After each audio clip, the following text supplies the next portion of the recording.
This video is sponsored by Growtherapy. Ah yes, Black Swan, also known as Girl You're Not Okay, the musical.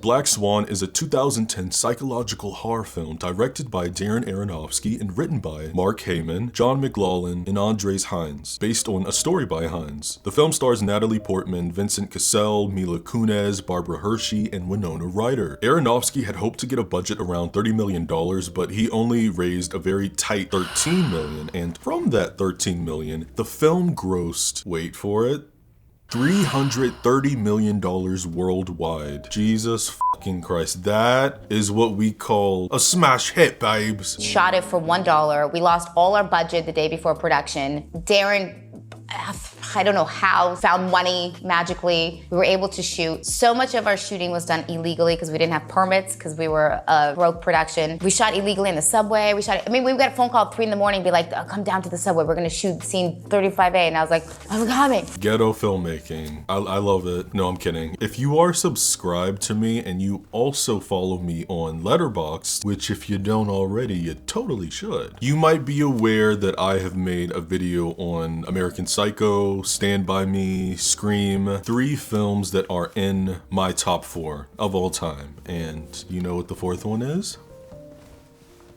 Come on, take a guess. Take a guess. Yeah. This film was released 15 years ago this month. It was December 3rd, 2010. And, you know, speaking of 2010, this is a 10 out of 10. This is a 10 out of 10 for me, okay? For me personally. The film follows a sheltered and highly disciplined mid-20s ballerina named Nina, whose lifelong obsession with perfection pays off when she's cast as the lead in Swan Lake. While Nina is the flawless embodiment of the innocent white swan, Odette, she struggles intensely to portray the sensual and cunning black swan, Odile, a duality essential for the lead role. With a demanding director, a controlling mother, and the arrival of a free-spirited, seductive newcomer who embodies everything the Black Swan is, Nina's intense perfectionism and suppressed dark desires begin to manifest, and baby goes off her rocker. So grab your skinny grapefruit breakfast, get your ballet shoes, might want to grab your psych meds on the nightstand. You gonna need that. Cause we're hitting up a ballet studio in New York City. And we're gonna see what our little Nini is getting up to. Before we continue this week's film, I would like to kindly tell you about today's sponsor, Growtherapy. I don't want anybody this season throwing the Christmas tree across the room because, you know, you didn't get those cha-cha heels that you wanted. You didn't get that new lace front, that new PlayStation, whatever it is. I don't care. You know, what you need to do is get your butt in therapy. You can filter Grow's therapist by identity, gender, language, faith, and so much more. There are virtual sessions, there are in-person sessions, and I mean, wow, over 19,000 licensed providers. Variety is what I'm getting at. You truly have no excuse here. You know, some people like to say, I don't have time for therapy. I don't have time to sit and vent about my Yes, you do. Yes, you do, Cupcake. You do. Because guess what? On Grow, you can do it on the weekends. Yeah, you can do it on the weekdays. You can do it at night, on the evening. Like, who is out here doing it like this? Who is out here doing it like this? Who is doing therapy at night? Grow Therapy, that too. But over top of all of what I just said, you know what else? Growtherapy works with over 100 insurance plans, and sessions can cost as low as $21. Some even costing $0, depending on, you know, your insurance plan. And this is not a subscription service. I know every company these days, they like to, you know, turn everything into a subscription service, but that's not what this is. This is a pay per session. I know you want to try it. Like, I know you want to try it out. So just do it. You know, try. You'll never know. I'm gonna act like your dad here. You'll never know if you like something if you don't try it, okay? So to learn more about Growtherapy, click the link in my description or scan the QR code on the screen and find the right therapist for you. Much thanks to Growtherapy for sponsoring this video. Now, let's get back to breaking down this film.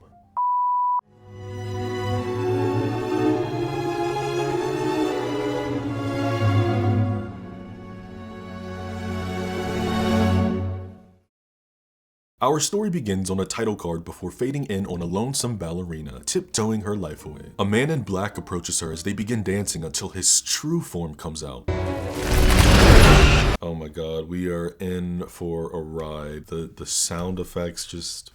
He picks Nina up, swinging her around till she goes from a ballerina into a sad white swan, back alone in despair. After fading out, we come back in and we see the same girl, Nina, wake from her dream. Fun fact, in the early drafts of this script, her name was actually Alexandria. Nina is indeed a ballerina because the first thing that she does is crack and stretch her toes. Put your boner away, Tarantino. She's doing morning stretches by the mirror, telling someone off screen who's walking by the crib about her dream of dancing the white swan. It was the prologue when Von Rothbart cast his spell. We meet Nina's mother, Erica, who serves her skinny breakfast of a big-ass grapefruit and soft boiled egg. This is saying a lot. So while she's at the table eating, Nina is telling Erica how she was promised to be featured more this season, and Erica's making, her little snarky ass comment. She's like, well, as they should, because you are the most dedicated dancer in the company, and homegirl has been there long enough. Then Erica walks around the island to put on Nina's shrug, and she notices a rash on her back. After staring into the void at her own reflection, Nina gets a glimpse of a girl who looks exactly like her, even moving her hand through her hair at the same time. What the hell? Also, as we go through this film, I really want you to pay attention to the wardrobe. Just in this scene, Nina is wearing pink and this girl is in black and gray. It's little stuff like that. Just pay attention. As Nina approaches the venue, she takes a glimpse of the posters outside of the current reigning Swan Queen, Winona. Although Miss Ryder is the current Swan Queen, her powers are fading because according to Veronica, this bitch, the company is going broke because no one comes to see her anymore. The ladies are going back and forth in this dressing room that maybe it's because ballet is dead or perhaps they need to try something new, and Veronica's like, no, they need to try someone new. Nina says it's sad because Beth is such a beautiful dancer. Yeah, so is my grandmother. The Fontaine danced into her 50s. Yeah, we know. Bitch, let me tell you something. I can't stand a hating ass bitch. I can't, okay? I can't. We officially meet Lily, the girl Nina saw on the train, and she's out of breath and, saying that she missed her stop. She comes in asking if these are all the soloists, the auditions or whatever, and Nina is the only girl in the room who gives her any type of reaction. She doesn't even say anything. She just nods her head, and all the other girls are just staring at her. This is what I'm talking about. Y'all just nasty for no reason. Lily had to hoof it all the way up from 79th, just being friendly and casual, and then all the girls start whispering, and we hear one of them say, is that the girl from San Francisco? Miss Vivian is monitoring the class, telling Nina she's doing beautiful as always, and then 2 seconds later, she's like, relax, just easy. As soon as Miss Vivian notices the director, Tuma, she orders the music to be cut. Once again, it's just like, this is filmmaking, As soon as everybody notices that he is in the room, everybody starts, straighten themselves together. We specifically see all the girls, take off at least one item of clothing. One girl will take her shrug off, one girl takes her skirt off, and I'm like, calm down. This is skin and bones, okay? This is a skeleton, this is bones! Tuma's opening monologue is about the plot of Swan Lake, a virginal girl trapped in the body of a white swan who desires freedom, but only true love can break the spell. Her wish is nearly granted in the form of a prince, but before he can declare his love, her lustful twin, the black swan, tricks and seduces him. And devastated, the white swan leaps off of a cliff, killing herself, and in death finds freedom. Through this monologue, he is tapping a few women on the shoulder, and naturally, you kind of think you special, you're like, oh, he picking me, but that's not what's happening here. Although Tuma is aware that Swan Lake is done to death, his version is not like the other girls. It's stripped, it's visceral, and Daddy needs a new Swan Queen. A fresh new face to present to the world. But which of these women can embody both the white and the black swan? All the girls that Tuma tapped are ordered to go to their scheduled rehearsals this afternoon, and all the girls he didn't are told to meet him in the principal's studio at 5 o'clock. Nina smiles, Lily is chilling, and Veronica's insecure ass is feeling her oats. Later on, Nina's sitting out in the hall looking crazy, practicing her arm work when she hears breaking glass and, hooting and hollering. That's when we see a woman tearing her dressing room up.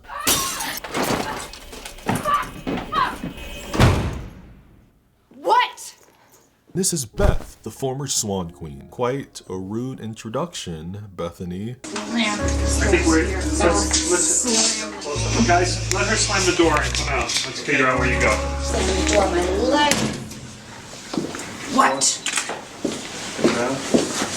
It was amazing. It was really fun. That was my first trashing of a room in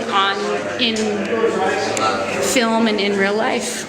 It gave me a second wind, and it's what, 4 in the morning? And I was like falling asleep, and now wakes you up. It was great. It was a really cool experience. Nina takes it upon herself to go inside Beth's dressing room after she leaves, and what is really killing me is the like, this chick just crashed out, and here Nina is with this light and romantic score pretending to be in her shoes, and then she steals her lipstick. Not her manifesting. It's an hour past 5 o'clock and Nina's showing Tuma her white swan dance. I'm gonna bring this up later, but it's little things like this. You know, this film's presentation is so minimalistic, but it's small things like what we're about to see that I really adore. We're spinning around with Nina, and then we pan in front of Tuma, but as you see, the camera and the camera operator are invisible. But yeah, anyway, you know, her dance is gorge as always. If I was only guessing the white swan, it should be yours. But I'm not. Odile's coda starts playing, and Tuma asks Nina to show him her black swan, raising his voice, telling her not to be so controlled and to seduce not only the prince, but the court, the audience. Attack it! Attack it! She keeps spinning and is interrupted when Lily comes barging in, making a bunch of noise, and Nina almost cracks her knee. Tuma formally introduces Lily to the women and says she's straight off the plane from San Francisco, filling in a girl named Rebecca's old spot. Tuma tells Lily to get warmed up, and she's like, "No, that's okay. I'm good, homie." Mama said, I'm trained to go anywhere. What we doing? When Nina asks if she should go again, Tuma is like, No, thanks, I've seen enough. I lost all hope today. Nina grabs her bag to leave, and for a quick second, we see Lily take off her sweater, and on her back, she's got 2 lilies formed into a wing. Po baby is in the bathroom trying to vomit up whatever bit of that soft-boiled egg and grapefruit is left in her system. Stop it, Nina. Apparently, Natalie lost 20 pounds to look more like a ballerina, and I was like, oh, I kind of just thought she always was that small. But I guess not. It's now nightfall and Nina's on the way home, but Erica starts blowing up her celly and she declines. About 200 feet in front of her, Nina witnesses a woman, and that's when they start walking towards each other. And for a brief second, the woman turns into the darker version of herself. So let the delusion begin. Natalie's dance double is this girl named Sarah Lane, and she's the woman who just walked past her just now. Erica blings Nina celly a second time, but she just still ignores her ass, and when Nina comes in, Erica's, waiting right there because she hasn't got a life, and when she asks her how everything went, Nina's like, it was fine. Then immediately burst into tears. In the mirror putting her ballet shoes on, Nina hears Erica in the background talking to a woman named Susie, saying that Tuma can't expect these girls to come back from a long break and dance like Michael Jackson, which would be Bethany in this instance. Bethany's Michael Jackson. She's saying they can do all the work, but they don't have Beth's magic. Nina begins practicing her spins in the mirror for Odile's coda, and this is I believe it's the first time that we ever hear this track come in that is going to play numerous times throughout the movie, and we're gonna see the theme of which type of scenes that it plays in. It's called Opposites Attract.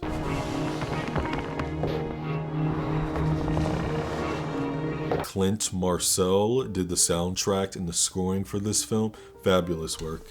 Fabulous work. Nina bends her toe, almost twisting her damn ankle in the process, and Erica tells her she's just working herself too hard. Maybe so, but I want to be perfect, mommy. Nina tells mommy she's gonna talk to Tommy Bahama and tell him she finished her dance and perfected it. But Erica says she shouldn't lie because it won't matter one way or another. What do you mean by that? When Nina puts her head down, Erica's talking about how as you get older, the pressure starts kicking in. But who was saying anything about nobody? Nobody's talking about that. Why are you projecting this onto your child? Nina is just in her head a little bit. Why? Let's not. Afterwards, she turns on a music box and pets her to sleep. I'm sure you've noticed, but Nina's bedroom, you know, the pink everything, the stuffed animals, the music box, like this is all so trauma code.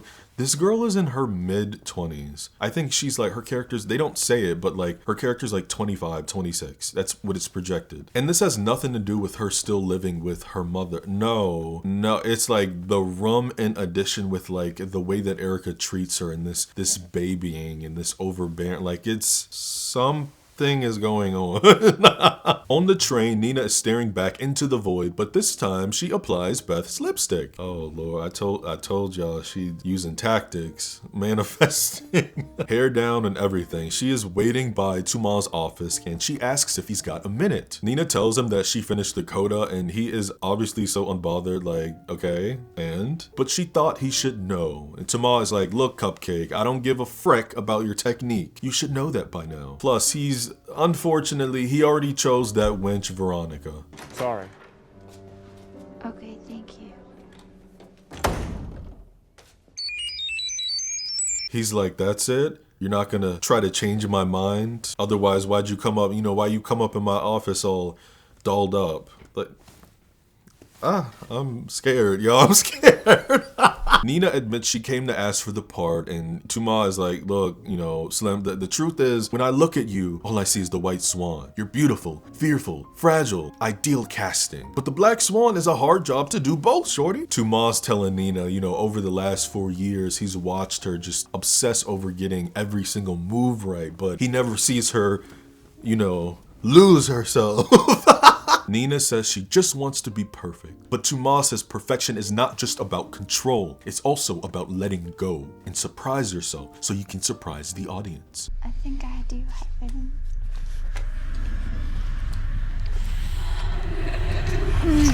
it.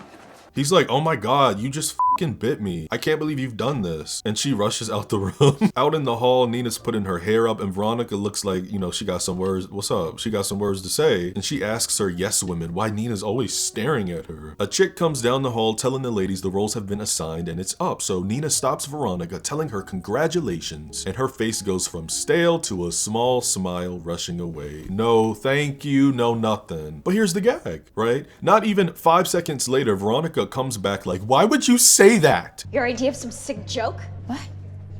F you. Nina is better than me.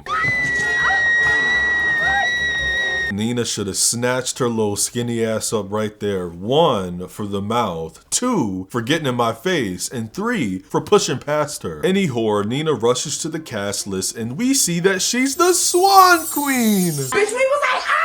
Gag on it. All the girls are hugging and congratulating her. Then she goes to the bathroom stall, calling her mother, teary-eyed, like, he picked me, mommy. What's funny is that the actress who plays Erica is Barbara Hershey. Like, she is supposed to be on the other line, but she wasn't available that day that they were filming. So Darren had stepped in for her, and I'm just like imagining him being like, oh my God, mama, my sweet girl, you got in. I'm so proud of you.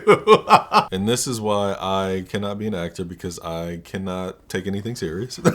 This next part is, I mean, wow, what am I, you know, the meme archive had a field day with it still to this day. And if you know, you already know by what she's wearing. She's in the bathroom. You know what's coming. Nina walks out the bathroom stall and sees the word boy written on the mirror, and she tries to wipe it dry. If you cast well and find those types of people, you know, they'll be your best supporters and they'll be there for you. Exclamation point, heart. It's a little like normal, right? Yeah, I think it needs to go like that way, a bit more of a sprawl. I'm gonna have you write it quick.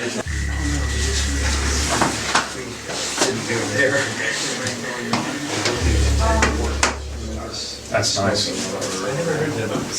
Good. That's good. 6 picture, take 1. Smart. I mean, what a classic meme. And it's like the fact that she just grabbed a dry ass paper towel and tried to wipe. You didn't even try to wet it or nothing. It's just like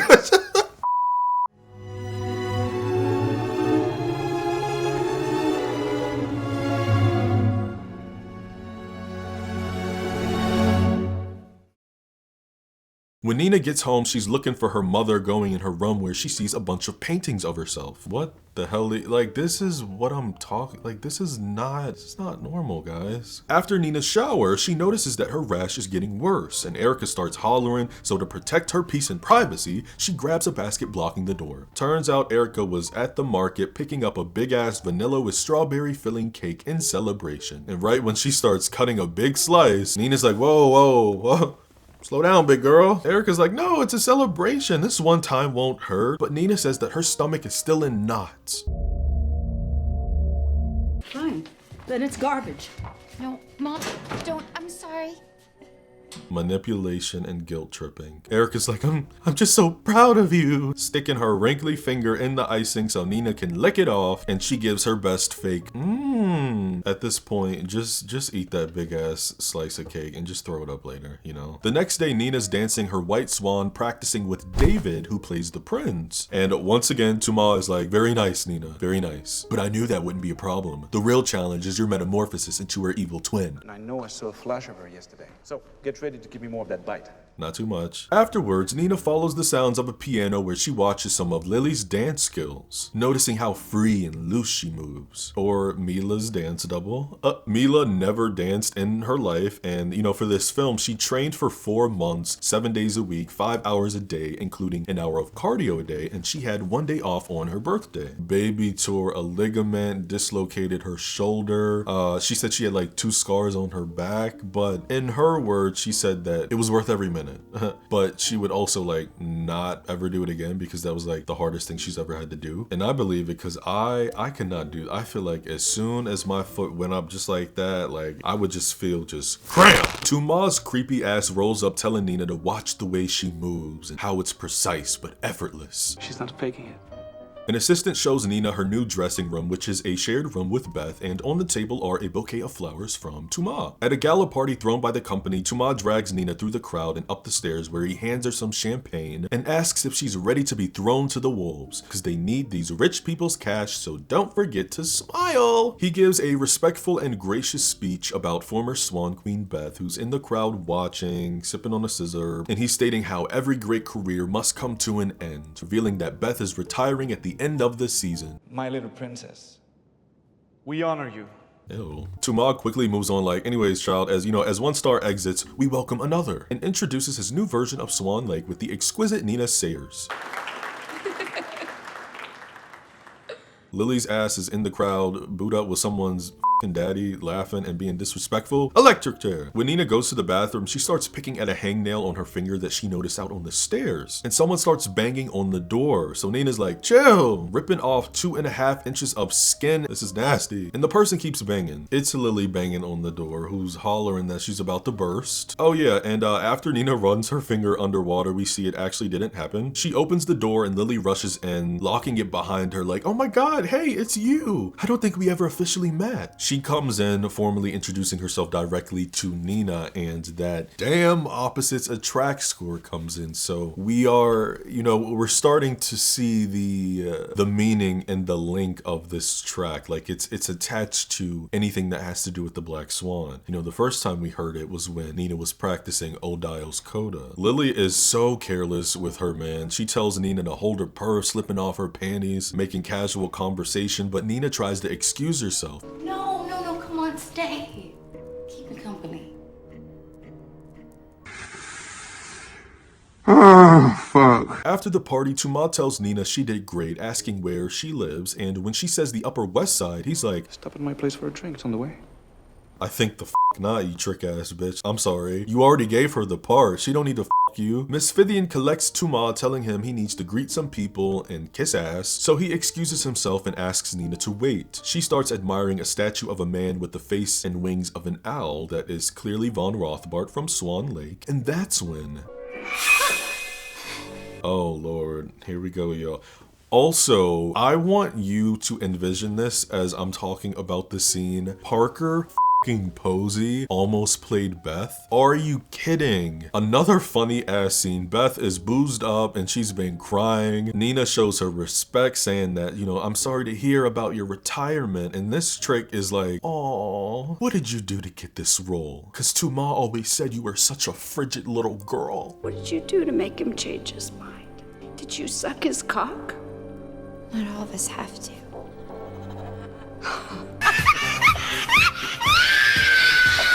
Struck a nerve, boy. I tell you know, Beth is like, "Oh my God, you fucking whore." Then Tuma comes back confused, telling Beth that she's drunk and she needs to go home. Talking about, "My little princess, hold it together."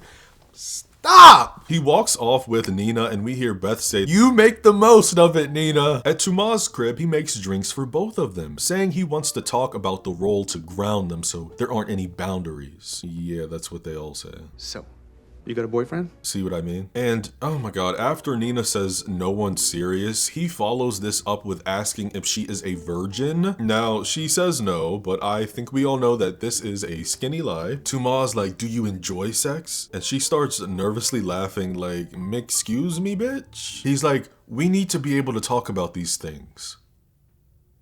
Why? Then he gives Nina a little homework assignment to go home and touch herself, you know, live a little. Erica's saying how it must have been a fun evening and she wished she could have been there. Nina says that she asked Susie and Erica's like, I know you did because Susie told me. Just forcing herself into this child's life, like stop trying to live through her. Guess he wanted you all to himself. Oh, why? I don't blame him. A nightmare. Literally a nightmare. Then she starts trying to take off her dress for her. I'm sorry. Again, a grown ass woman and you are acting like she is 5 years old and she can't do this by herself. Erica says that he must have been by Nina all night showing her off. And as soon as her eyes lock on that rash, she starts panicking, asking if Nina's scratching herself again. Nina covers herself like a child being dragged into the bathroom where Erica starts cutting her nails. Erica is saying she knew this role was going to be too much for her and she ends up snipping the edge of Nina's finger, pinching it. Then she kisses it and apologizes. The next morning, Nina wakes up and decides to take Tuma's advice on living a little and she starts playing with her kitty cat. From the look on her face, it seems strange at first, but she eases into it, flipping her body around, dry humping the bed, and that opposites attract score slips in. Bitch! At practice, a girl stumbles into the studio crying, revealing that Beth is in the hospital. Later on, Tuma is telling Nina that Beth walked into the street and, you know, she got hit by a Honda Civic. Okay, I'm playing. They don't specify what car it was. But Tuma says he's sure she did it on purpose because everything with Beth comes from some dark impulse. He thinks that's what makes her so thrilling to watch, so dangerous, and even perfect at times, but also so damn destructive. Nina asks if this happened right after they talk to her. Well, yes. But he puts his hand on her face like, no, my tight little angel. This has nothing to do with you. Don't get distracted. This is your moment. Don't let it go. That evening, Nina visits Beth, who's knocked out in her room, slumped. You know, the room is plastered with flowers. Come on, fans. And after setting her own flowers down, she approaches Beth, lifting her blanket to look at the damage. And oh my God, running all up her what in The Last of Us? After taking the trash out, Nina finds a stick of wood and brings it in the house with her, catching Erica sobbing while painting like this crazy ass woman. And Nina tests the wood by her door, seeing if it'll work as a lock. At rehearsals, Tuma is yelling at Nina to forget about control and show the passion. You're stiff like a dead corpse. Let go. A physical therapist starts examining her body, cracking points in her foot and telling her to breathe.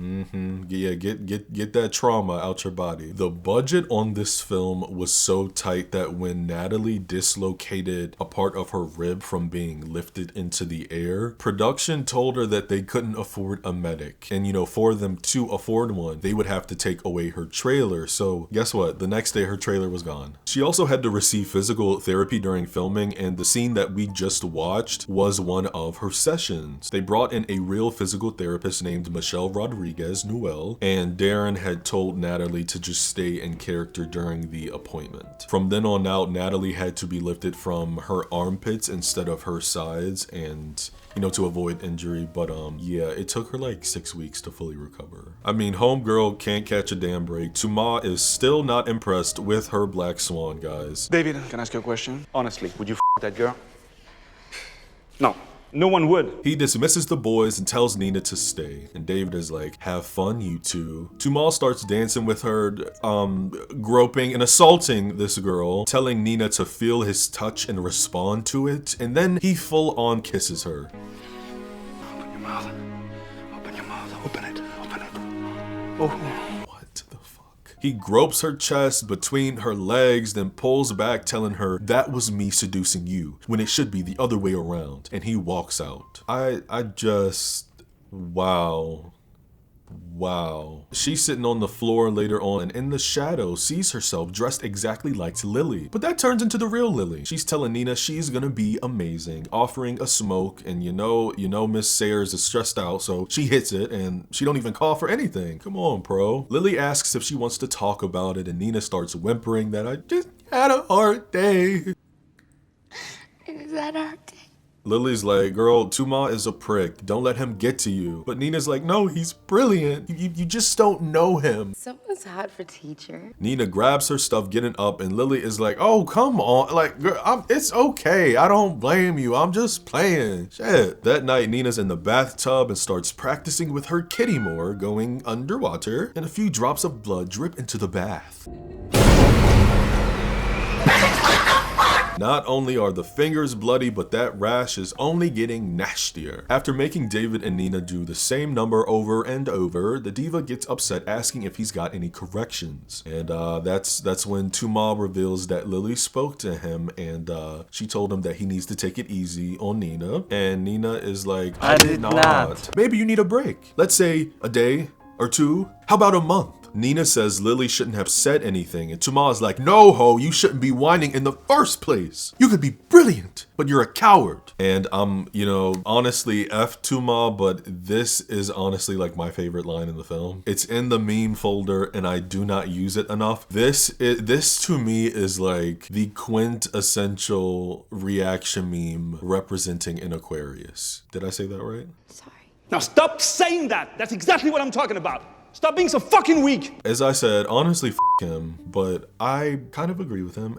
Nina, at this point, get mad. Get mad. If getting mad is going to get this performance out of you, by all means necessary, do what you gotta do, okay? And this is also something that I did not know about this film until researching for this video. Antonio Banderas, as well as Hugh Jackman, were up for the role of Tuma, Leroy. Imagine that. Nina comes in the dressing room requesting to talk to Lily, and Veronica's ass is talking about, oh, look who decided to grace us with her presence. First of all, shut your skinny ass up, because that's why you're playing a background character. Now what? I need to talk to you.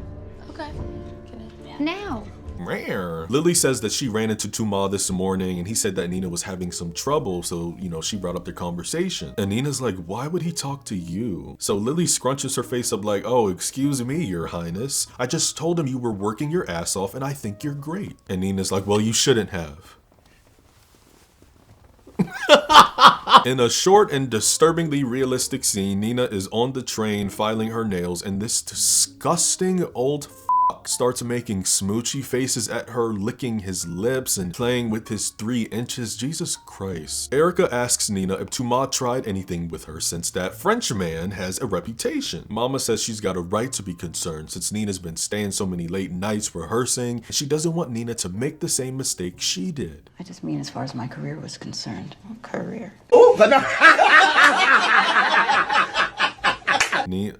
Nina low-key got a mouth on her. I love it. Erica says, the one I gave up to have you. Nina's like, girl, you were 28, calm it down. So it's on like Donkey Kong. Erica starts asking how her rash is, pressing her to show her. Take off your shirt. No. Like I said, perfect cast. Barbara Hershey has like the perfect amount of just that controlling mommy dearest-esque mother, And this is another one that I didn't know about. Meryl Streep. Darren thought about casting Meryl Streep in this. I would have been fine with either. you know? The doorbell rings and we hear someone ask if Nina's around, but Erica says no and slams the door. So big gangsta Nene checks herself and it's Lily. She apologizes for talking to Tuma about her, and now, you know, you may be wondering how the hell did she get Nina's address? I have my ways. Then she's like, LMAO, I'm playing, I got it from Susie. Lily Vanilli feels real shitty about what she did and wants to make it up to Nene. She offers to take her out for drinks, and not only did Erica interrupt one time about supper, but she barges in the hall a second time, saying Nina needs to rest. And Nene ignores her ass and grabs her coat and keys, dipping.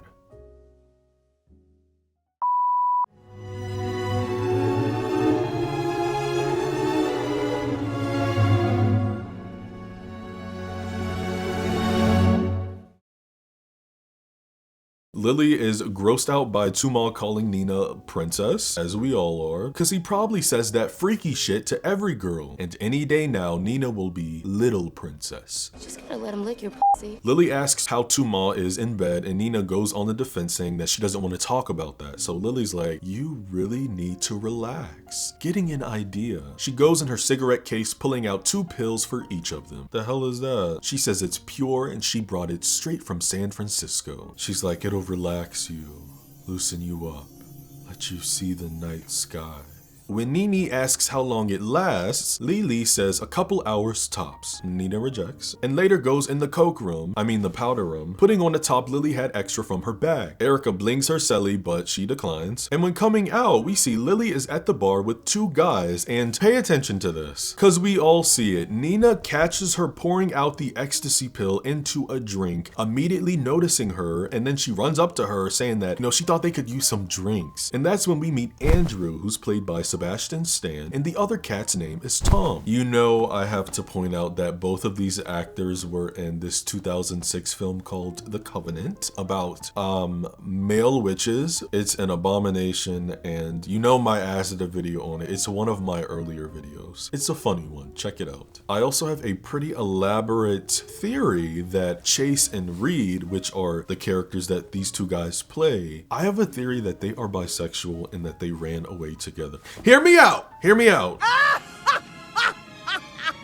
Actually, that's all I got. I'm just fucking with you. Nina tells Lily she's gotta go, but Lily persuades her to stay because it's only a few hours tops. So they get the sipping on the scissor. The boys ask if they're sisters, and simultaneously Lily says yes, but Nina says no. Nina tells them that they dance at the same company, and Tom is like, oh, ballerinas, no wonder you 2 look alike. So, you know, Tom and Jerry here are gay lovers. Very funny. No, they're bisexual, and they're also witches. Tom calls ballet a little boring, and Nina goes on the defense, so Lily jumps in like, no, it's just not for everyone. Nina tells these ding-dongs that they should come because she can get them tickets. Andrew's on board, but Tom is, you know, you can just tell he's just being polite. I'm just now realizing that, and I feel like this is definitely intentional, this boy's name is Thomas. As in the American version of Tuma. What's going on with that? Nina's hotline blings again and she declines just as Andrew asks what they're working on. Swan Lake. Okay. Yeah? I hate men. Be nice, Sebastian, okay? He asks what's the story and Nina tells him it's about a girl who gets turned into a swan, needing love to break the spell. But her prince falls for the wrong girl, so she kills herself. Andrew says it sounds sad, but Nina looks down at her hand saying, it's beautiful, actually. And this next part is so funny. I laugh every single time. After she calls it beautiful, Andrew is trying to be slick. He's like you. Huh? I said you're beautiful. She is so real. Like that's me when I'm high as hell. Nene's got little prickles flowing through her skin. That pill is about to kick her ass. And when Lily returns to the table, Nina is all up on her. It's getting gay, guys. And we are on a roll, so it's time to party. The quad is out on the dance floor, and I mean, damn, I feel like I always subconsciously knew that there was stuff hidden in the scene, but I never really took the time to go frame by frame. So I did that this round. Not Not gonna lie, it took me a while because there's a lot. But during this club sequence, it's like it's going in and out, flashing like the red lights, and we see multiple Easter eggs. I'm not too many to go through, but I'm just gonna point out the ones that are, you know, scary, spooky. We see the Rothbard statue, then the gate set, then Nina's dancing with Rothbard, then the entire crowd becomes the two girls dancing. Rothbard creeps in again multiple times. We can see owl eyes. Child, I'm scared.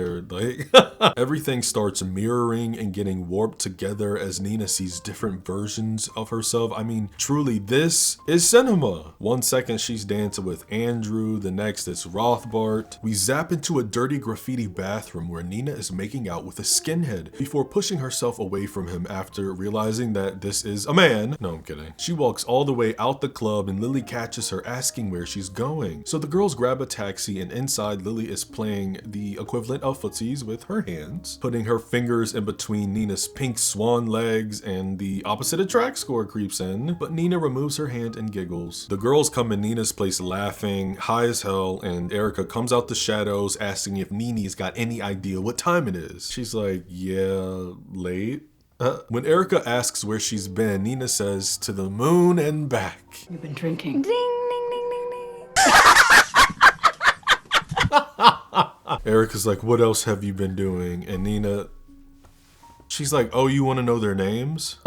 Erica grabs her, demanding she sleep this off, while Nene mouths off about how there was Tom, and then there was Jerry, and then there was... Be quiet, Nina.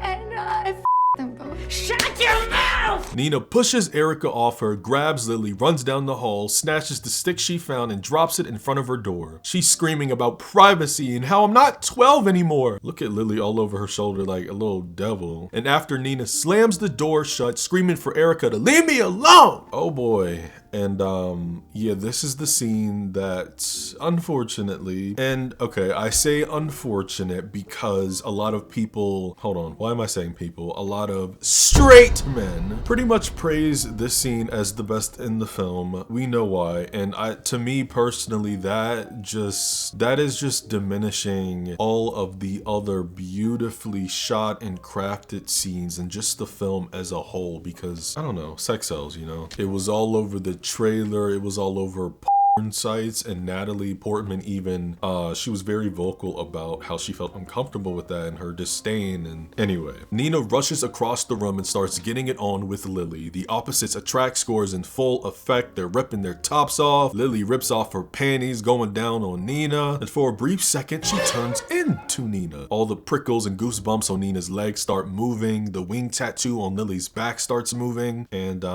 Nina has the first orgasm of her life. Sweet girl.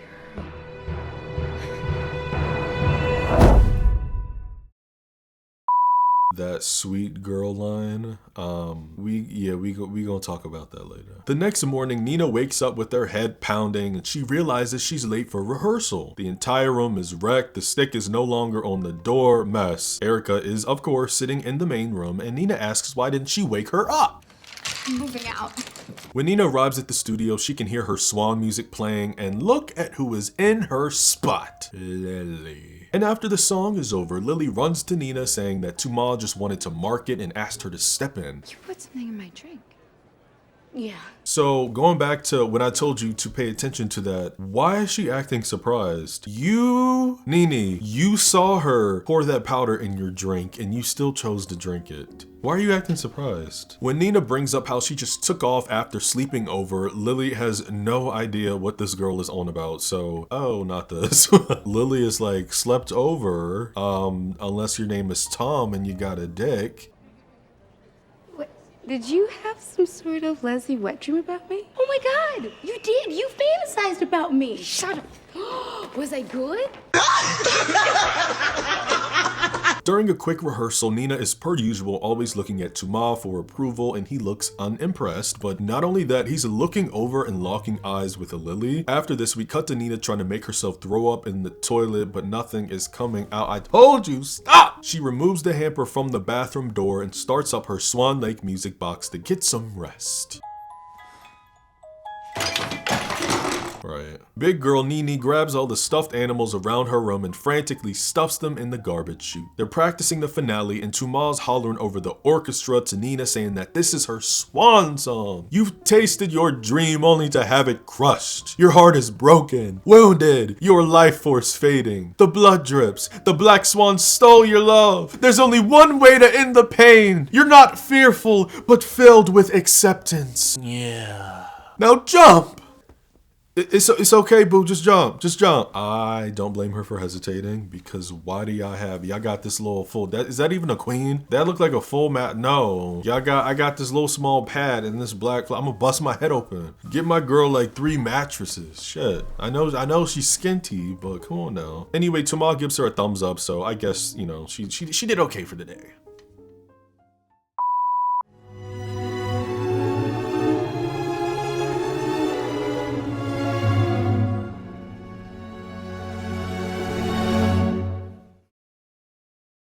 While getting costume measurements, the designer tells Nina she lost weight. The woman orders her to take off her shrug, measuring her shoulders, and as Nina looks in the mirror, we pan across her back and see one of her reflections scratching her shoulder. I remember being in this restaurant like years ago. I was a kid, and it was like one of those small ones, and they had the infinity mirror situation, and I immediately thought about this movie. Like, let's talk about this movie. Low-key has its own traumas, just like how when you're driving on the highway and you drive behind a trailer that has a bunch of like big ass logs on it, and you think about that scene in I think it was the second one, Final Destination 2. Yeah, this is that. We hear Lily off screen tell the designer she's here to get her own measurements. So Nina comes freaking out because what is this bitch doing here? He made me your alternate.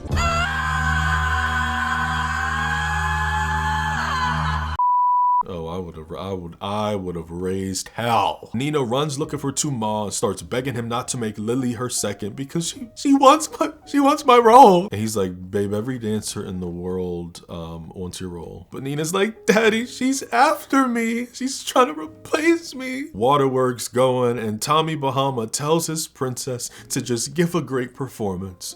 Just go home and rest. Nina's in the studio with the piano player practicing, but he abruptly stops, saying he's got a life, and tells her not to work too hard, but she continues dancing by herself anyway. No. Oh, hell no.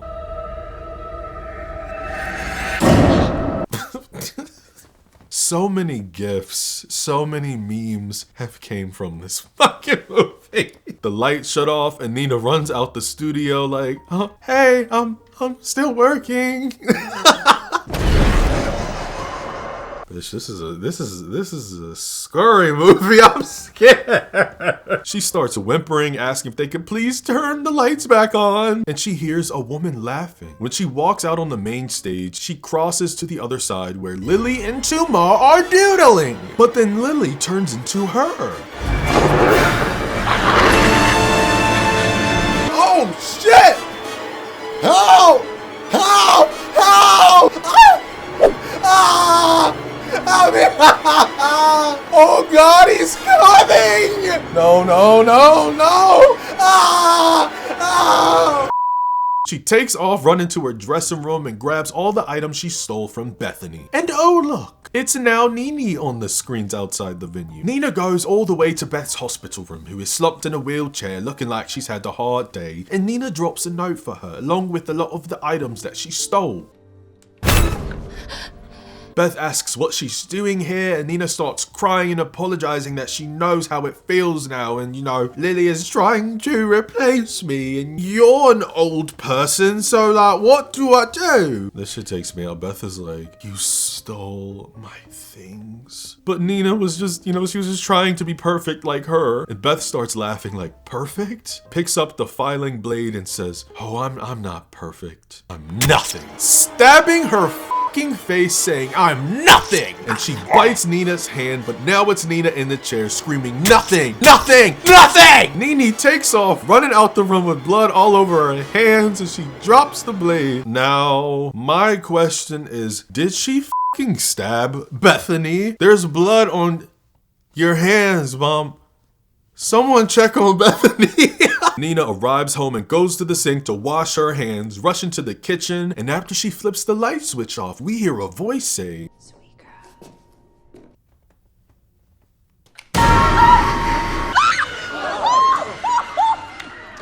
Lord, I'm having a heart attack. Damn, this is some scary shit. Nina takes off, running down the bathroom and hurls in the toilet, not even flushing okay. She goes into Erica's room with all the paintings of Nina and they're all alive, yelling, "Sweet girl," and "My turn, my turn." Nina yells, throwing them off the wall, and in the mirror, she sees herself dressed up as a bloody Beth. But when she turns around, it's just a confused Erica. Nina rushes past her, inserting her medieval door lock, and oh my god, a bone in her back cracks. The score kicks back in and Nina is screaming at Erica to go away. Nina's entire back starts cracking and ingrown hairs start prickling out her back. Eyes bloodshot as she pulls a feather out. What the helly? Erica slams in the door, breaking her medieval lock, and Nina charges at her, pushing her out, slamming her mother's hands in the door 3 times. And she backs up. God damn, can we just breathe for a second? I don't even know if I probably already said, but oh my god, just through all of this, the score is how it's peaking and it's like dramatic. It's so, God.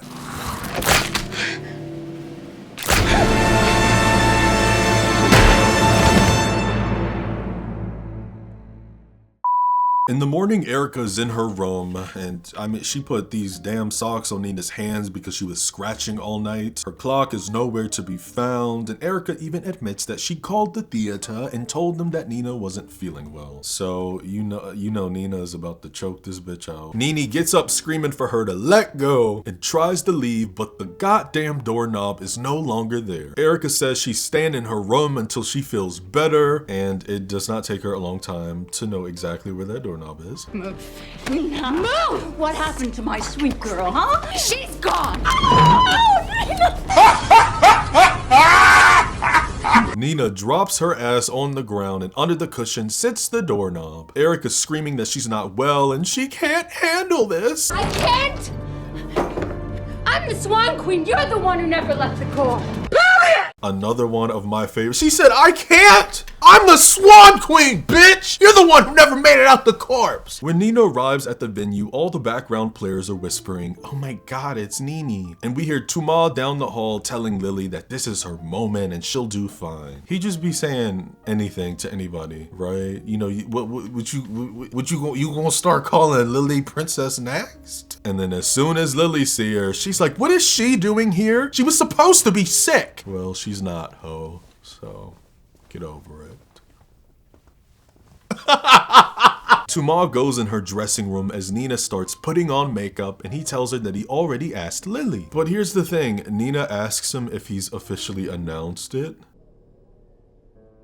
Oh, okay. After Beth, do you really need another controversy? Check his ass. Nina pretty much says, you know, bitch, I'm here, okay? Bitch, I'm here. I'm putting this beat on, and I'm doing this. So who gonna check me? Who gonna check me, boo? You better ask Wayne who the 5-star chick is. Tumal comes up next to her in the mirror, looking dead at her, and says, the only person standing in your way is you. It's time to let her go. Lose yourself. Nina's all dolled up and the rash on her back has gotten bigger, but she's covered it a little to match her skin. The stage manager outside her door tells her the White Swan's entrance is in 10, so she takes off her boot and on her right foot her toes are sticking together, but she gets them loose. But then she takes off the left boot. And it's all melted into a flap. What in tarnation? Flap and flotsam, what's that? But screw it, we don't have time, and she puts her socks on. The crowd is filled, the lights are going, the show is on, it's time to get into it. Nina comes out on stage as the White Swan with this red light looking fab and gives it to them. Now, when her and the prince exit the stage, she passes 4 little swans and they're all wearing her face. So the delusions are still happening. Nina locks eyes with Tumal and he gives her a nodding smile. Then she sees David laughing with Lily, who's also stroking his cock-a-doodle-doo. Then the 4 little swans wink at her. She better go to one of her castmates like, you got a pill? You got something I can take. The guy who plays Rothbard comes walking past Nina and he's like, what's up? Then when the little swans exit stage left, they start exhaling like, oh my God, we sucked. Yeah, and that's why none of y'all could, you know, grab the role of the Swan Queen. Nina runs on stage, lifted into the air by the prince, and slowly spins. But then she starts seeing herself in the group until...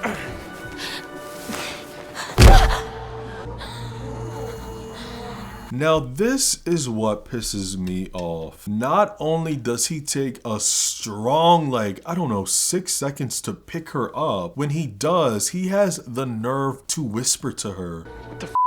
As if it's her fault. You are literally holding her. I should smack the shit out you. Why are you acting like it's her fault? Anyway, it's only perfect because Nina channels this into the dance because this is the scene where Rothbard takes her away. And as the curtains draw, she starts crying and the background players come swarming asking if she's okay. All the people in the crowd are murmuring and Tuma is cussing up a French storm, right? Asking what happened. And Nina rushes up to him saying, he dropped me. But Brody ignores her walking off, still swearing. Nina rushes to the dressing room where Lily is in her chair saying, must be pretty humiliating, huh? Nini's like, get out of my room, bitch. But Lily is worried about the next act. You see, she's not sure that Nina's feeling up to it. Nina's like, stop.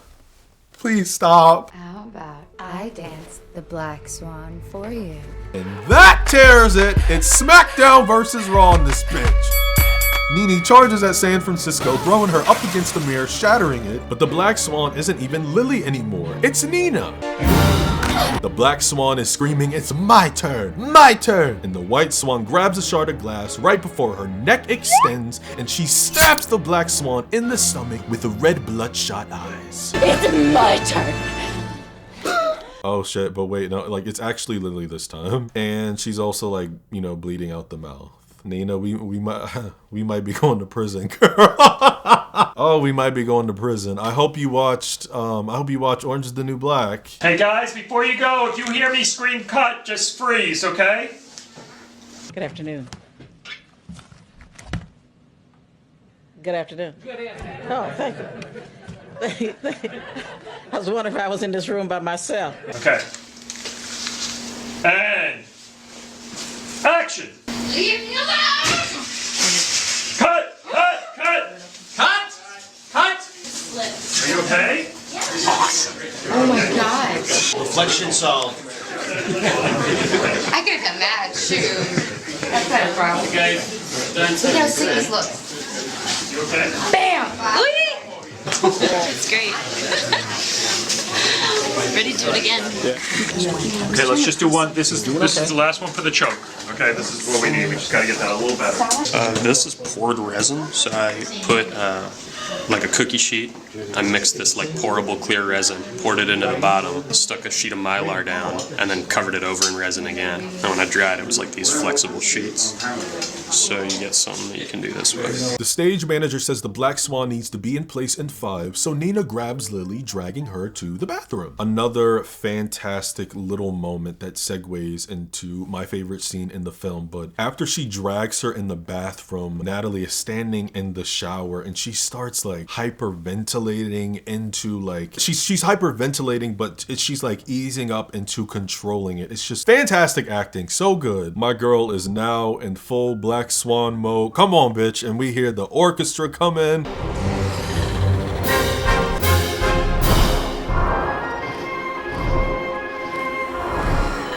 How could you not say cunt? Like, that's cunt. Like, what can I say about the scene, man? You know, everything from the music, the blocking of the camera, the choreography, how phenomenal Natalie looks. Like, this is one of my favorite scenes in cinematic history. Not in the horror genre, but cinema. It just, like, ugh.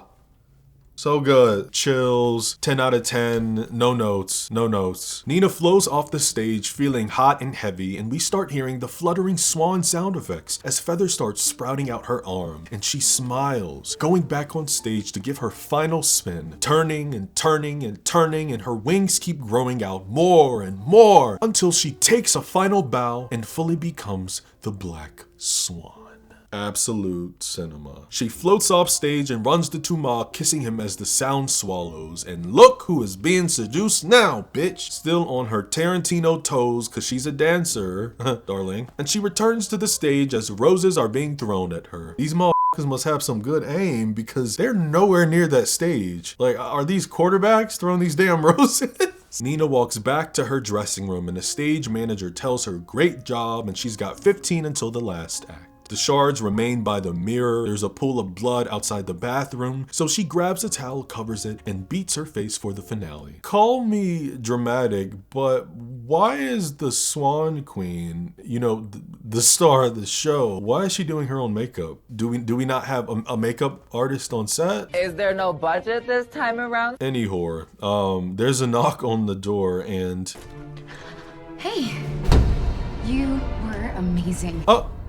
Lily praises Nina's performance on stage, saying that, you know, I know things got a little heated between us, but you know, woman to woman, what word, girl, like you blew me away. Nina's face is literally ghost white. I mean, well, the makeup, but also her confusion. Like, I know she is tripping balls right now, bro. And when she closes the door and removes the towel, the blood is gone, and nor is there a body in the bathroom. Her eyes are glassy as she looks down at her stomach and sees a wound where she pulls out the shard of glass, realizing that she stabbed herself. Another funny ass meme. Nina is crying in front of this mirror, but with a few wipes, she sucks it up and turns on the puss. The music continues into the next scene as we watch the final act. Nina twirls around the stage between Rothbard and the prince, giving it. The sun is rising into the sky and she runs to the cliff. The wound in her stomach is pulling out as she flaps and looks over at Rothbard, then the prince. But wow, what a moment.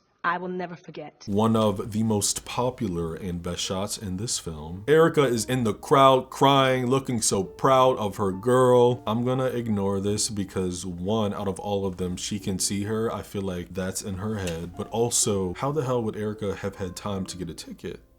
Wait, actually, never mind. Because if she was in the damn show, I'm sure beforehand she already got, you know, Erica's crazy ass. She's probably like, make sure you get my ticket. So yeah, she probably is actually there. Never mind. When Nina jumps off the cliff, the sound drowns out and we go in full slow motion. The entire audience claps, all the swans start clapping for her, and Tuma runs to her saying, "My little tight princess, I always knew you had it in you. Come on, let's take your bow." But when he gets off her, Lily gasps, and everybody notices Nina's abdomen is completely bleeding. Oh my god, it's bleeding out. Tuma starts screaming for someone to get help. What did you do? What did you do? I felt it. It was perfect. And the crowd chants Nina as we fade to white.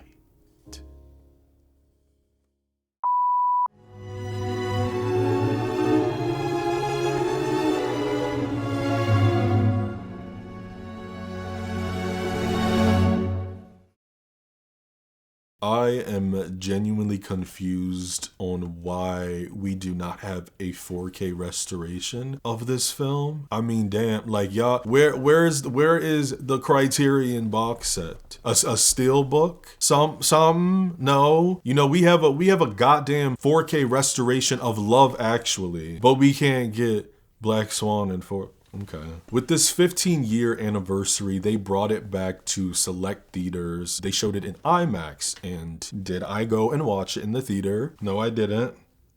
But that's okay. Was I a little pissy about it? Yeah. Yeah, I'd say so. As much as I praise the unreliable narrator trope, I mean, I love it, but I cannot lie to myself. And, you know, it doesn't work for me all the time. But for Black Swan, yeah, it does. And I've actually got an example for you, although it's not a film, but it's a book. And I don't remember what year. It was probably maybe 2023, somewhere around there. There was this book that like blew up across social medias and, you know, TikTok and all that. I don't have TikTok and I'm not part of Book Talk, but I think that I was watching some booktubers and I saw that, you know, they mentioned it. But it was this book called The Silent Patient. Did I just spoil it for you? Well, yes, because, you know, you're not supposed to know that it's an unreliable narrator, but I just saved you hours of your life. So, yeah, say thank you. And I will say it with my full chest. Me did not like this book. You know, the whole trope of, oh no, it was all in their head it's very lazy to me. But again, for Black Swan, it works. And I think that part of that has to do with how I think mental illness is shown. The seeds buried of how Nina is extremely disciplined and obsessed with being perfect. The eating disorder, the paranoia, the hallucinations, the split personality, all the subtext with her mother and how overbearing she is, you know, the babying. Speaking of, have you guys read about the theory that Erica molested Nina? I'm not gonna lie, I kind of believe it. It kind of checks out to me. Nina? Sweetie, you ready for me? Like, what? You sweet girl. Sweet girl. It's really the fact that Lily said that to her in her hallucination. The only person in the film who says sweet girl is her mother. Take off your shirt. No. I don't know. I see right through it. Then when, you know, Erica's taking off her dress saying that. Guess he wanted you all to himself. Oh, why? I don't blame him. There are so many other theories with this film. You know, they go out as far as Lily never existing. The entire film is all happening in Beth's head because she's being replaced. One suggests that Erica is a projection from Nina's childhood and she actually lives by herself. There's one that Nina's father molested her and that's why Erica divorced him, but also explains why Nina represses her sexuality. The options are endless, and that is what makes a bomb-ass movie. So Natalie Portman won the Oscar for lead actress in 2011 for this role. And the Oscar goes to Natalie Portman, Black Swan. That is something that I don't know why, I always forget about that. But not only that, she married the actor who played David, and he was also the choreographer on the film. And Natalie was pregnant with his child during her speech. I mean, damn, you know, her son really does have bragging rights. How fucking tight is it to say, my mama was accepting an Oscar when I was in the womb? You know, what was your mom doing? In the bed eating Ruffled chips, watching Real Housewives? Black Swan was the 5th horror film nominated for the Academy Award for Best Picture at the time, coming after The Exorcist, Jaws, Silence of the Lambs, and The Sixth Sense. But it didn't win Best Picture. Now, following 2011, Get Out got a nomination, and more recently, The Substance got one, but that's it. 7 horror films got nominated for Best Picture, spanning over the course of 97 Academy Award ceremonies. It's such a slap in the face to me. So yes, this film gave Natalie not only an Oscar, but she found a husband and was given a child. It's almost sweet, you know, almost like a fairy tale till you realize that Benji cheated on Natalie with a climate activist who is not only 17 years younger than Natalie, but 21 years younger than him. Oh. Girl was 27. That happened in 2023 and they finally, you know, good for her and her child. They finally settled a divorce this year. So, you know what, let me correct myself. Natalie got an Oscar and a child from Black Swan. Yep, that's what we're gonna say. I noticed while rewatching her speech that year that Jennifer Lawrence at 20 years old was nominated for Winter's Bone. And what's a giggle is that 6 years later, she'd be dating that director right behind her while they made 2017's Mother. Not only did Natalie train for a year as a dancer to prepare for this role, but she paid for it out of her own pocket until the film found investors. And Darren said that, you know, honestly, like the reason that the film got made, period, was because of Natalie's dedication and enthusiasm. She even accepted a role in a film called Your Highness from 2011, mainly for the money in case she needed to help co-finance Black Swan. My girl was 10 toes down for this project. Like she even started training. She paid for the ballet trainer, did all of that even before she got a script because she had that much faith that this was gonna happen. I learned that Darren Aronofsky is an Aquarius. I knew there had to be some reason I liked him. You know, he's one of my favorites. David Lynch is another Aquarius. R.I.P. to my pop. And it just, truthfully, it makes sense. I have shamefully only covered one David film on my channel, Blue Velvet, but there are more to come. Who else? Toby Hooper, who created the Texas Chainsaw Massacre. He's also an Aquarius. Rest in peace to him as well. And actually, me and him have the exact same birthday, January 25th. Wild. Everybody and their dead grandmother know that Satoshi Kon's anime film Perfect Blue from 1997 is very, very similar to Black Swan. Or should I say Black Swan is similar to Perfect Blue. Right. Let me correct myself. Not gonna disrespect the OG. Both revolved around the protagonist being overtaken by hallucinations of death and doppelgangers. Both protagonists are shy, innocent girls. Both films are psychological horror. Both revolve on characters with an emotional journey to becoming perfect. You know, for years, Darren has denied any correlation to these two. Girl. Cut the shit. Okay, but do you know what he did admit to barring Perfect Blue for? Requiem for a Dream from 2000. There's a scene where a character named Marian's face is in the bathtub and she starts screaming, just like Mima did in Perfect Blue. There are also stills from Black Swan that people have compared to Perfect Blue, so yeah, it's not looking good, buddy. Apparently the streets say that he purchased the American remake and adaptation rights specifically to use elements like the bathtub scene and Requiem as an homage. And the streets also think that he did that to avoid getting sued. And then, oh look, you know, here comes Black Swan. Also, I didn't even mention that to prove my point, Black Swan took 10 years to make it to the screen. When did this movie come out? 2010?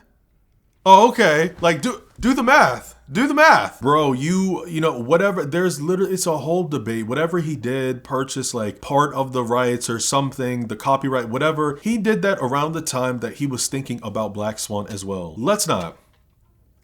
There's nothing wrong with paying homage. Filmmakers do it all the time. Not even just film. Music, books, sampling, you know, everybody does it. However, what I and what a lot of people have a problem with the situation is that he is denying it. Why are you denying it? I was reading Dostoevsky's The Double, which is about a guy who wakes up and his double's there starting to replace his life, and was thinking about how to do something with it. And I went to see Swan Lake at the ballet, and didn't know that one dancer played two roles, a white swan and a black swan. And it was sort of an aha moment. Take responsibility, Darren. I'm calling you out, Slim. Yeah, take responsibility and hurry up with that erotic thriller that you're working on for Gillian Flynn. Duality is the film's biggest theme that we deal with, I would say. The structure of Swan Lake and this battle with switching from white to black causes a conflict of the ID and the superego. The white swan Odette is pure, controlled, and innocent. This is the superego. For Homegirl to succeed, she must embody the black swan Odile. Be high, fly, sexy, reckless, free. This is the ID. Innocence versus sensuality. Nina's mother keeps her locked down in this sheltered, childlike state, leading to repression, but ultimately, mama's gotta let the freak fly. Reality versus delusion. As Nina tries to access the darker assets of her psyche for this role, what's real and what's imagined start intertwining, and the arrival of Lily as this polar opposite doppelganger doesn't fix a damn thing. Control versus freedom. Nina's default state is one of precision, one that is comfortable, and she struggles to be raw, to let go, be unpredictable, and Tuma plays a big part in contributing to her breakdown. There's a double blind, you see. Nina's gotta be a good girl for her mother, but a reckless woman for Tuma. The color palettes of the wardrobes are a more obvious one if costumes and fashion are something that you pay attention to. But during the audition scene, if you pay attention hard enough, you will notice that Nina is the only woman wearing wearing all white. Matter of fact, everything that she wears is either white or pink, and sometimes gray, as we sit in this middle ground before going full on black. It's excellent. Just to add to these positives and negatives, these dualities, I don't believe I've mentioned it yet, but, and it's not in every single scene, though I would argue in a strong even 95% of this film, there is constantly a mirror present in the room. The reflections on the train, in the dressing room, in the studio, in Nina's bedroom, in the bathroom, in the living room. There are multiple mirrors set up in Tuma's studio, multiple mirrors set up in his office. There are mirrors standing on the floor at the gala party, hung up in the bathroom, obviously. Speaking of the gala, for the scene after the party, I mean, in a way, you know, you can even view Beth as a mirror and opposite of Nina, older, draped in black and jaded. Then there's Lily, who's her mirror. You know, we look at Erica and her wardrobe, she's always in black. Oh, it's so good. What else? I mean, in Beth's hospital room, even the room with the physical therapist, there is a mirror behind them. At the bar, the tables that they have their drinks on are mirrors. And it's when Nina has her mental confrontation with Lily that she ends up wrecking one. This is her literally shattering her fractured self, and this transformation begins. We all know what mirrors symbolize: self-reflection, a truth, and awareness of realities, but also vanity and illusion. If we want to get spiritual in this bitch, a mirror is, I mean, let's talk about it, it's really a portal, but we ain't gonna go there. I'm not gonna go there, okay? As the film goes on and as Nina starts spiraling, her reflections in the mirror all start turning to her and distorting. It sounds so cheesy, but this is just small shit within the set design and these directional choices to show that in the background. It's fantastic. The grayish washed out color palette of the film is so clearly a deliberate choice, and it's only right. It's as if we're seeing the world through the eyes of this unwell diva. The film was also shot on 16mm, which creates significantly more grain than 35 or digital. And although, you know, a little dull looking in a color grading level and minimalistic in aesthetic, I think this film is still shot beautifully. The dance sequences and how we fly around, move with Nina, the scoring and soundtrack, and a lot of these scenes clashing with her mental state. The blocking, I love it. The sound effects placement adds a nice experience as well, and that's why I would have loved to see this in IMAX, but I did not want to drive like 30 miles. The flapping swan sounds during the performances when Nina walks past them in the halls, the fluttering, the breathing. I'm just hearing is my strongest sense, and I'm a sucker for just good audio, man. I really pay attention to sound, and I mean, if it's not obvious in my videos, those, you know, stupid ass sound effects for like the tiniest things that I like to add in there, because it's nice. To be perfect in the world of Black Swan is also to be destructive. Exhibit A, Beth. High-level artistic achievement is only reached here through obsession and self-sacrifice. The film seems to say in order to tap into complete flawlessness, one must annihilate the self and surrender to the art. And of course, Nina, who is so deeply traumatized with all this pressure, is gonna take that to the extreme and, you know, unintentionally try to end her life, just like Odette did. It makes perfect sense. There's a self-harm element to our protagonist, all shown through body horror. Her rash on her back, the scratching, the bloody fingernails, the feathers sprouting out. This is all physical degradation that manifests through psychological pain and decline. Of course, the things like the feather coming out of her skin and the leg snapping are extreme hallucinations, but it is a scientific fact that stress and your mental state can literally produce things on your body. You can get cysts, hives, rashes, stomach issues, all kinds of shit, okay? You know, that, I don't care what anybody say, to like that lifelong question, that lifelong question of, you know, what is the secret to life, like how to live longer. I personally believe that the key to living a long life is being stress-free. Of course, eating right, always moving and being active, whether it's walking, whatever, you need to keep blood all through your body flowing, because our body is deteriorating, you know, every minute, every hour. But stress, like mentally, I think that's over everything. in my opinion. This pressure can truthfully be seen as a form of abuse, but when I say that, I'm talking about as far as the ballet world being this like microcosm. Dude, we see this time and time again with films that are about the entertainment industry. You know, the way that women are shown being pinned against each other, and you know, it's highly competitive and intense, it's destructive. Like, this environment is just toxic, it's just toxic. The sexual harassment from Tuma and his power dynamics only add to this. How he manipulates Nina, pressuring her to use sex to unlock her passion. And this highlights this gap of power present in artistic professions. The entire journey from the white swan to the black swan is essentially Nina's violent, hallucinatory transition from girlhood to womanhood, forcing her to confront and ultimately embrace her repressed and raw desires. While the ambiguous sexual encounter with Lily is a pivotal moment that acts as a catalyst for Nina's self-acceptance of her dark side, regardless if, you know, the reality of the event is questioned. Black Swan is a stellar film to me. It's another grand example that you can do so much with so little. And honestly, I also kind of view this film as a cautionary tale on what can happen to the body and the mind when one pushes themselves to points that simply do not exist. Perfectionism. Aronofsky holds up a mirror to the tortured artist myth, and in my humble opinion, I believe Nina did not find freedom, but finality. So I challenge you to ask yourself, at what point does the pursuit of the divine become nothing more than a magnificent self-inflicted sacrifice? What is your take on Darren Aronofsky's psychological horror film Black Swan? What's your favorite little gif or meme that you owe it? Because I know y'all got them in your phone. There's like 10 in this movie, okay? Drop me a comment down below. Give this video a thumbs up. It helps me out a lot. And if you're new here, consider subscribing. It would be my pleasure. You know, I would love to have you. And turn on that bell so you don't miss a new video. Much thanks to Grow Therapy for sponsoring this video. Be sure to check them out. And in the meantime, my friends, take care of your mind, take care of your body, and take care of your spirit.